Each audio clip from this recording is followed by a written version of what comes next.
Hello, this is Avery. It is February 26, 2020. I'm going to go over my two trades on SLS, both losers, and a couple hurdles that I've been having a hard time with just mentally, and some mistakes that I've been making the past 2 days.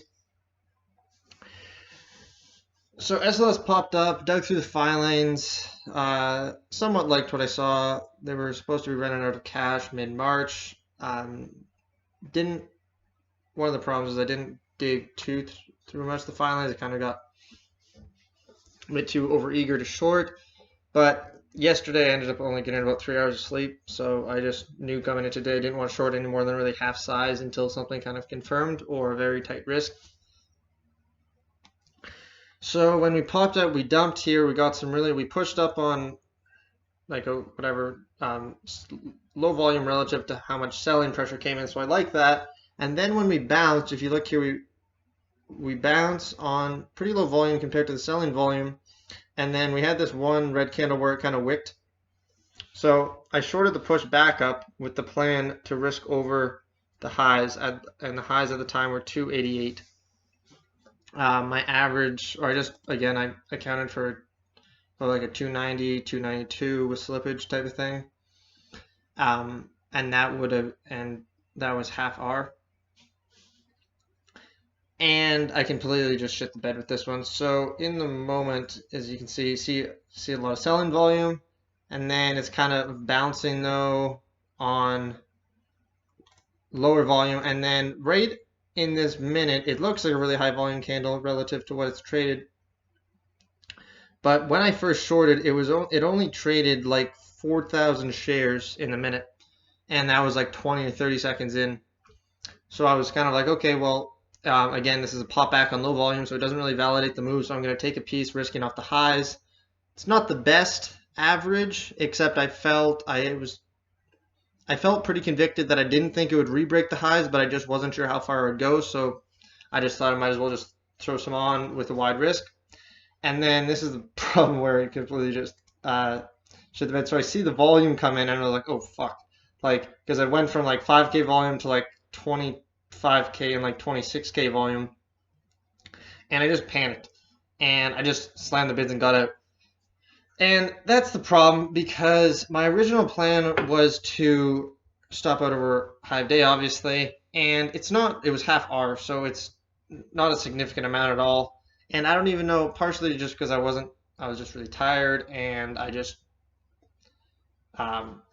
today I was the schmuck who got taken out of fear, right? Because that's just fear that I was wrong, or fear that I'm going to lose more money, fear that it would skip to 3, even though I didn't, like, it's not like I could have easily gotten out probably at 293 or something for half hour. So it would have been fine even if I went at $2.95, $3, and I didn't get out until then.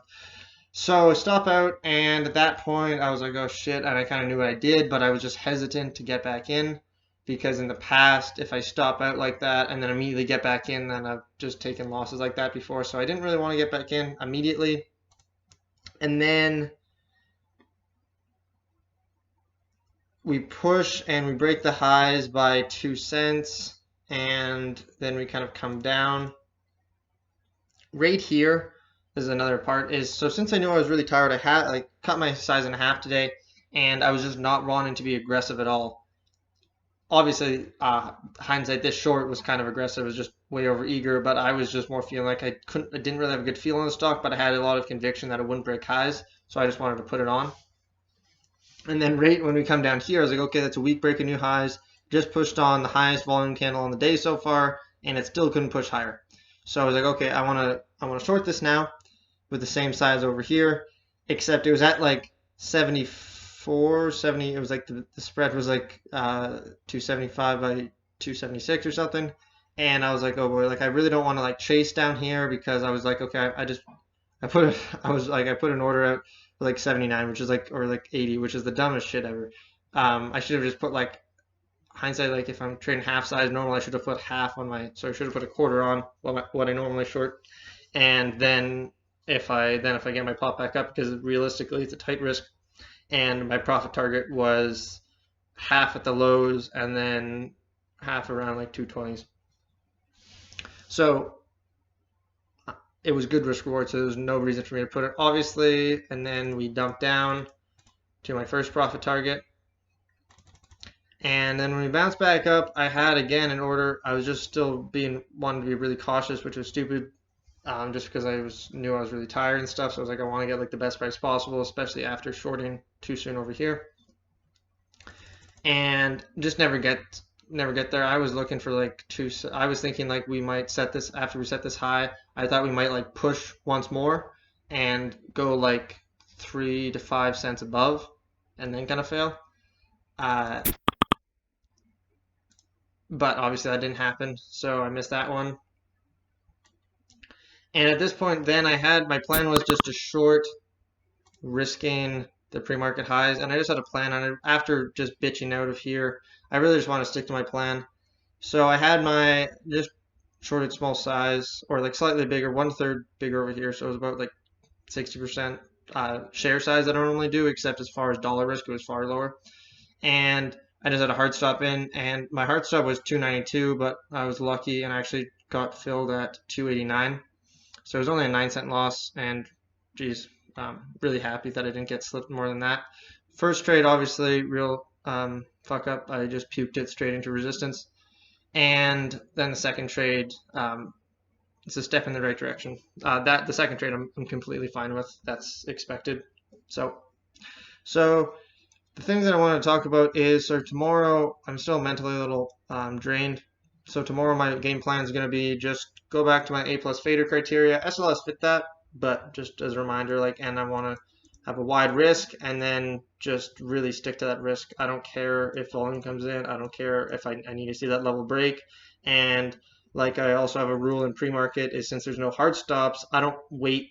I don't want to, I'm not looking to see if the offer goes up to my price. I want to see a print go off on the time and sales, because in the past I've actually covered things prematurely again, because say my risk is 290 and I see the ask go up to 295, so I'm like, oh fuck, and then I get out, and then it turns out a print never went up there, or what happened at 295 or whatever, and it was 290 or 288 was the top.